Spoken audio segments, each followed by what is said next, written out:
My dear, our special series in Winning Ugly is continuing. If this is the first time that we're meeting, my name is Amy Jones. I am a progress coach and strategist. And a lot of what I do is helping people figure out what they most want and then how to actually get it. What needs to happen, either internally, externally, both, to be able to have whatever it is that you really want. And so last chat, I had talked about winning ugly and what that looks like when something happens, where we're just kind of trying to do the best we know how when life throws a curveball or knocks us off our rhythm. And so I'm still in the process of not being in normal rhythm, and that's okay. That's good self-care in my view. So part of that today, winning ugly, is not being pretty. There's absolutely no efforts at all to be pretty at any kind today, which is, I think, beautiful. Today is a day to be beautiful. It's not a day to be pretty. So I'm showing up beautiful and not pretty and winning ugly. So that is my preamble to today's chat because I was thinking about it, how many of us are in a habit of losing and how it can feel really uncomfortable, if not damn near impossible, to really win and to get what it is that we most want. So many of us are endeavoring in some form or fashion to improve our lives financially, to improve our physical well-being, to improve that which is creative or anything that we want to do or give in the world. A lot of us are on sort of adventures and progress in those areas. And to use an example, the financial goals that many of us have, often we are in the habit of believing that we don't have enough. We don't have enough money. We're not earning enough money. We're not saving enough money. And so we can get in the habit of believing and really experiencing, I don't have enough, I don't have enough, I don't have enough. And then when more comes in, for whatever reason, sometimes that cannot even register and we don't feel that win. We may not even notice that win or claim it as a win because we're so in the habit of feeling like we're losing, and we're so in the habit of believing there's not enough, there's not enough. It's a similar thing with those of you that are wanting to improve yourselves, physically or with weight loss. And that's something that I've been experimenting with too. That it's like when you may lose weight, there can still be a habit of feeling it's not enough. There's more to do. What if it comes back? I've gained it back before. And we have a real hesitancy, I think, many of us to, hey, Felissa, thank you, dear. A real hesitancy sometimes to embrace this idea that it's okay to win, that it's okay to disrupt that pattern. Hey, Katie, it's okay to actually let ourselves feel victorious in the win. Often we kind of gloss over that and have an intellectual sort of register of, oh, yeah, that was good, but, and then we kind of discount it.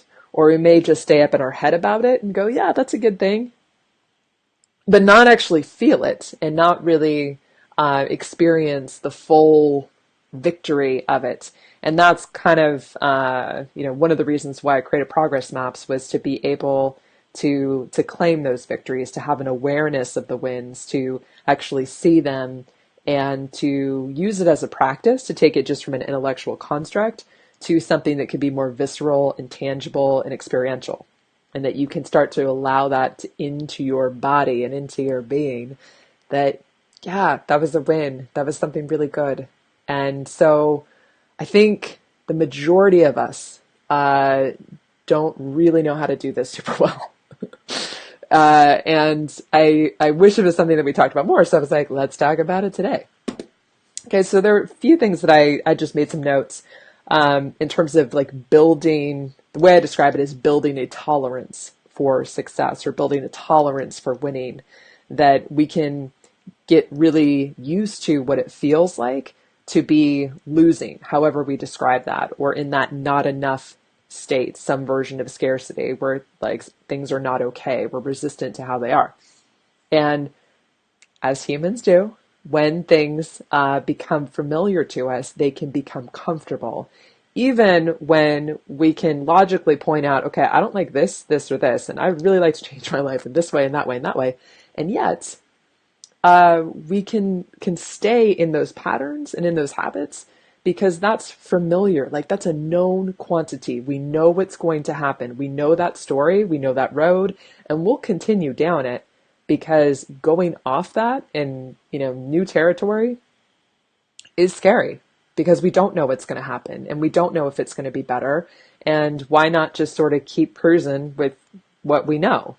So when we develop that habit of not feeling victorious, not feeling like we're doing enough, not feeling like we are enough, and that we need to set goals, we need to be making progress, we need to be changing ourselves and our lives to be in a position where we feel really good. Like, when somebody asks you, how are you doing? And it's like, oh, I'm fine, but really be like, yeah, really good, actually. To get to that point, that requires courage. That requires a vulnerability to allow yourself a little bit of space to feel victorious, to feel accomplished, to feel proud, to feel like you are living in line with your values, that it just feels really good and you feel alive. So when we can, Katie had said, building a tolerance for winning feels like crap at first. Your first wins really feel like losses, but things start to actually be better, and it is a result of your efforts. Yeah, and it's interesting. I love the way you phrase that, that your first wins really feel like losses, because in a sense, you are losing a familiarity. You're losing a way of being, a certain rhythm, a habit that you've gotten into. And of course, a habit is something that we define as you're not thinking about it. You just do it. It's just what you do. It's what you've done. And we create habits in all areas of our lives that allow us to be able to function and adult, because if we had to think about every single thing we do, we'd be exhausted and we wouldn't get much done throughout the day. So we create these habits, right? And we can get in that habit of not feeling like we're enough, doing enough, all of the things. So when we start having wins, that feels counter to that. And that can be a loss of that familiarity. And also, when you are having those wins, sometimes that can be changing the dynamics in a relationship or in a situation, which can be upsetting to other people, which can feel really shitty and like a loss. And yet, it is also you taking action. It is also you deciding to do something different and to go a way that you don't normally go. And that is how we make progress. Progress comes from thousands of little decisions that we make over a period of time. The next right steps is what I call them. And that is how we go further than we've gone before. That's how we create progress in any area. Pelissa says, growth can be sticky, but much like the arrow, growth requires tension to propel us forward. Ooh, love that. You guys are so good with the quotes today. I love that. Yes to that. Yes to that. So when we're in these habits, or we're kind of going about life the way that we normally do, it requires us having a certain amount of awareness and practicing paying attention and being conscious of what's going on and how we're being in our life, the choices that we're making. Like, how did we get to this place where we are right now that we would like to shift and change? So it requires an awareness and a paying of attention for you to even recognize, oh, right, I've been in this habit of losing, say, of feeling like I'm losing, of feeling like it's not going well, of feeling like I'm never going to be able to get where it is that I want to go because the world is stacked against me, or I don't have this, or I have too much of that. Clever Brain can come up with a lot of rationalizations and stories about why we are who we are, why we are where we are. And Clever Brain is the name I give to that part of our brain that is very primitive, that runs on fear, that believes that change of any kind for any reason in any circumstances is suspect and very likely threatening. Okay? So that kind of goes back to that familiarity and how we get into these habits, because Clever Brain prizes familiarity and known quantities more than anything else. Okay? It doesn't mean that it's real or that it's true. It's the experience of that feels very real because that's what we're believing. That's what those thoughts in our brain coming from that primitive part are trying to convince us of. Okay?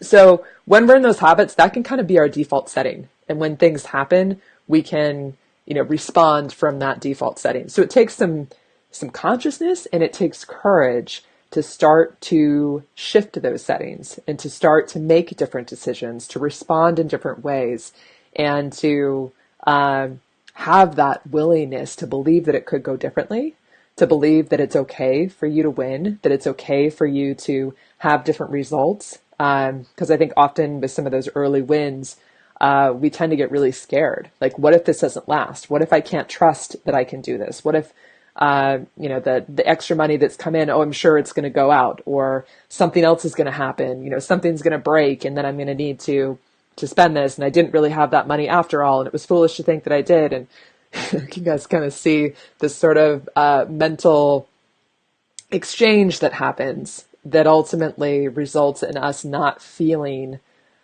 comfortable or safe in winning. And like, how do we do that? How do we build that tolerance? And I think that part of it is it's the awareness, it's having the courage, and it's also kind of like stretching. Like, I often use my participation in exercise classes called barre that are a little bit like ballet, a little bit like Pilates. Like, there's stretching involved, right? So when I'm stretching, and especially lately I've been noticing like, oh wow, I don't feel particularly flexible. I feel like I would be served to stretch more, because I get to that point of, bending, which doesn't feel very far.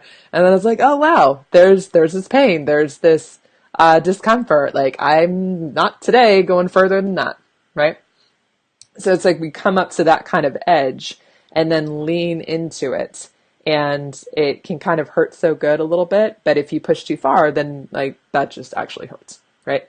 So considering that tolerance, that willingness to claim the victory for yourself, to really feel it, to not just have it be like a gold star on the wall, a swirl on the map, crossing off of your to-do list, like, yeah, I did it and good for me.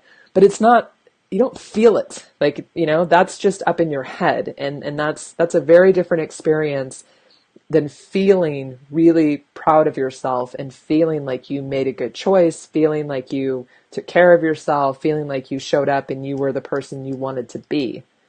That is a very different experience and a much richer experience that I wish for you, I wish for myself and anybody else. Like, that's part of the human experience and being a wholehearted person. So that takes some stretching. Okay. And stretching into the wins, allowing yourself to really have them and to feel good about it, and just to even notice what you're feeling, period. And notice if you're feeling that resistance and that bit where it doesn't feel comfortable or it doesn't feel safe or okay for you to lean into it. Katie was like, I gotta try me some barre. Oh my gosh, please do. Tell me how it goes. Pelissa says, growth is qualification. I have learned along the way. Yes, it is. Hi, Nina. Good to see you, dear. Yeah. I think this is like an endlessly fascinating thing, the way that we relate to ourselves and, as we are growing. And it is a very transformative process that takes this courage. It takes the consciousness. It takes the willingness to lean outside of what is comfortable and known and start to stretch ourselves, start to build and kind of stretch our capacity to be able to notice progress, first of all, and embrace it, that it gets to be okay, that you are allowed to make progress, you are allowed to go further than you've gone before, to exceed your expectations, whether they're your own or other people's. Like, you're allowed to do that. That's okay. But it can feel really scary and uncomfortable. And that's okay too. That is part of it. As I tell my coaching clients all the time, like when they're like, oh my God, I feel kind of scared and I'm uncomfortable, I don't know what's going on. I'm like, yay, that's great. Because that means that you're making progress. And that means that you're going outside of your comfort zone. And that means you're making different decisions, which means that if you keep that up, we're going to get different results. And you're going to start to trust yourself in a new way because you keep showing up and being brave and having that willingness to stretch your capacity, to feel victorious, and to go places that you haven't gone. Or maybe places that you think you've gone before and couldn't stay there, that you couldn't maintain or you couldn't go further.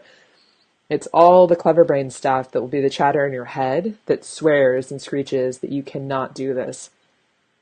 But you can if you choose to. You do have to choose to, though. And to be able to choose, you do have to have the awareness and practice paying attention and having that consciousness to recognize when you're in the habit of losing or not getting what it is that you want, and then making a different choice. Okay? And then practicing. And we do it again and again and again, and to the point where like, again? Yes, sweetheart, again. That's how much we usually need to do.